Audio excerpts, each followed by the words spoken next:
Hello everyone and welcome to Barca News. It's September 9th, 2022 and La Liga has announced that Barcelona's spending cap has dramatically increased.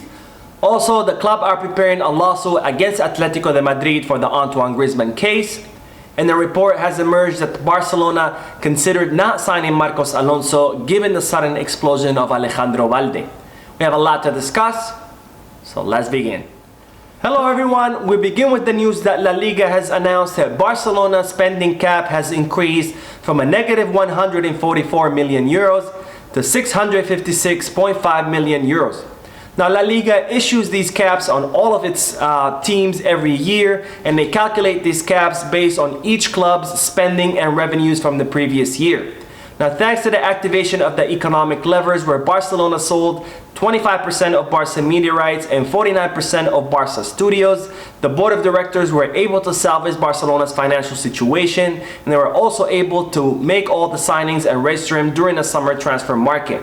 Now, thanks to the influx of cash into the club's coffers, their spending limit has increased from a negative 144 million euros to 656.5 million euros. Now, this is the second highest spending cap in La Liga, with Real Madrid taking first place with a spending cap of 683.5 million euros.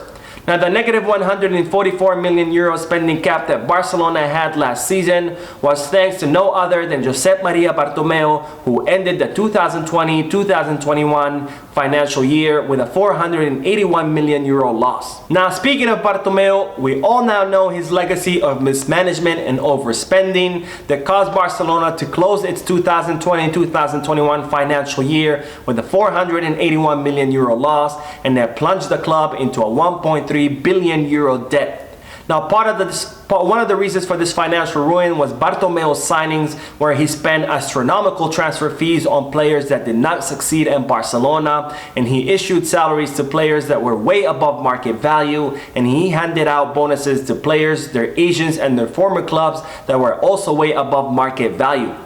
Now, it's now being revealed that 32 out of the 36 players that Bartomeu signed have been sold so far, and this is a big testament to the poor judgment that Bartomeu had in the transfer markets. Well, not only did Bartomeu had poor judgment in signing players, but he also made mistakes in passing on players such as Darwin Núñez and Luis Diaz that Barcelona had the chance to sign for very small transfer fees.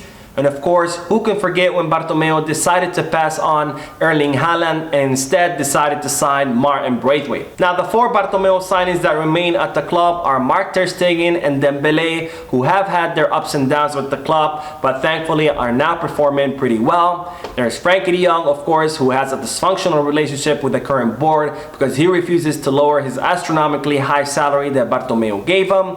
And of course, there's Pedri, who will be remembered as the best signing from the Bartomeu era. Now, on to the news that Barcelona are preparing a lawsuit against Atletico de Madrid for the Antoine Griezmann case. Now, as I reported many times before, Antoine Griezmann is currently on a 2-year loan with Atletico de Madrid, and there's a clause in his contract that if he plays 45 minutes or more of 50% of all the matches that he's available for, then the clause would be triggered that would force Atletico de Madrid to purchase Antoine Griezmann from Barcelona for 40 million euros. Now, Atletico de Madrid do not want to pay that much for Antoine Griezmann, and it's reported that they offered to pay Barcelona to take Griezmann back, and they also sat down with Barcelona during the summer transfer market to try to negotiate a lower transfer fee for Antoine Griezmann. Now, Barcelona rejected all of Atletico de Madrid's offers, and as a result, the Madrid-based team is now trying to avoid triggering the clause by having Antoine Griezmann play 30 minutes or less of every match so far. Now, Barcelona were investigating possible legal recourses against Atletico de Madrid and their minute restriction that they've imposed on the player to try to avoid triggering the clause. And it's now being reported that Barcelona are preparing to sue Atletico de Madrid for the Antoine Griezmann case. Now, Barcelona will reportedly argue that Atletico de Madrid triggered the clause last season when Antoine Griezmann played 45 minutes of more than 50% of all matches that he was available for, 82% to be more specific. And Atletico de Madrid will argue that the 50% condition applies to both seasons, not just last season. Now a judge will have to rule in regards to the interpretation of this clause, and we will have to see where Antoine Griezmann will end up, because he does have one more year left on his contract with Barcelona once his loan is over, and Barcelona do not want to have his 20 million euro salary on their books. Now on to the good news that the club have announced that Sergio Roberto did not suffer an injury in the Champions League match against Victoria Pilsen. Now Sergio Roberto was a starter in that match in the right back position, and he was subbed out during the halftime where Gerard Piqué came in for Sergio Roberto. Now the club have ran tests on Sergio Roberto and determined that he did not suffer an injury and that he was only suffering from discomfort in his adductor muscles.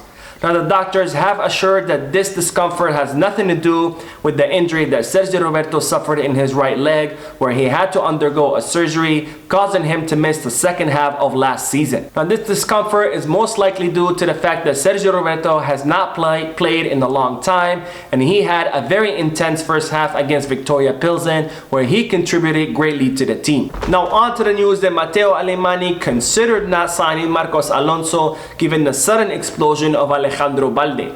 Now Barcelona had considered Balde as the future left back for the team. However, they considered that he was not yet ready to be a starter on the first team. Now as a result of this, Barcelona went to the transfer market to try to find a new solution, and they reached an agreement with Marcos Alonso back in April so he can come to the club and compete with Jordi Alba for the left back position. Now during the preseason, Alejandro Balde had a sudden explosion, and he proved to everyone that not only was he ready to compete with Jordi Alba, but that he was also ready to start in the first team. Now as a result, it's reported that Matteo Alemany considered not signing Marcos Alonso. However, the club did have a personal agreement with the player, and Marcos Alonso had pressured Chelsea to allow him to end his contract early and arrive in Barcelona. So as a result, the club decided to honor their agreement with Marcos Alonso, and they went ahead and signed him. So we're now going to have an interesting competition between Alonso, Balde, and Jordi Alba to see who's going to be the starter in that left back position. Now on to the news that Eric Garcia has given some good insight about what it's like to have Robert Lewandowski on the team. And in regards to Polish striker, Eric Garcia said, "He has surprised me how much he talks on the field, how he helps his teammates, and how he tells you what will happen before it happens. He has a knack for scoring goals, and then look at the pass he made to Pedri with a heel. I didn't see that option from the bench, and he saw it. He's one of those different players. Because of the effectiveness he has, he can compare to Luis Suarez.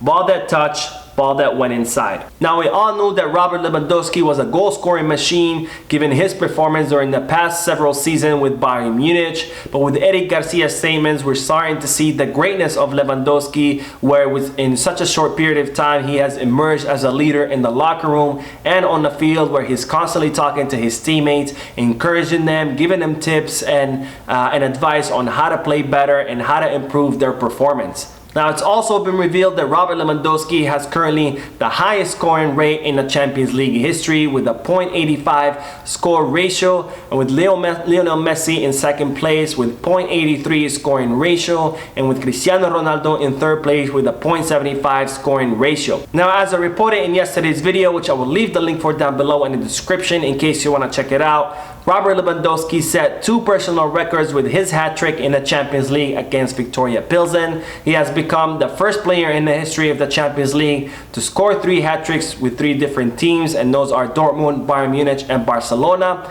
And he also surpassed Karim Benzema and became the 3rd highest goal scorer in the history of the Champions League with 89 goals, right behind Lionel Messi that has 125 goals, and Cristiano Ronaldo, who has 140 goals. Now on to the news that Ferran Torres made some interesting statements during a promotional event, where a reporter asked him if he was looking to leave the club given that he hasn't been given much playing time.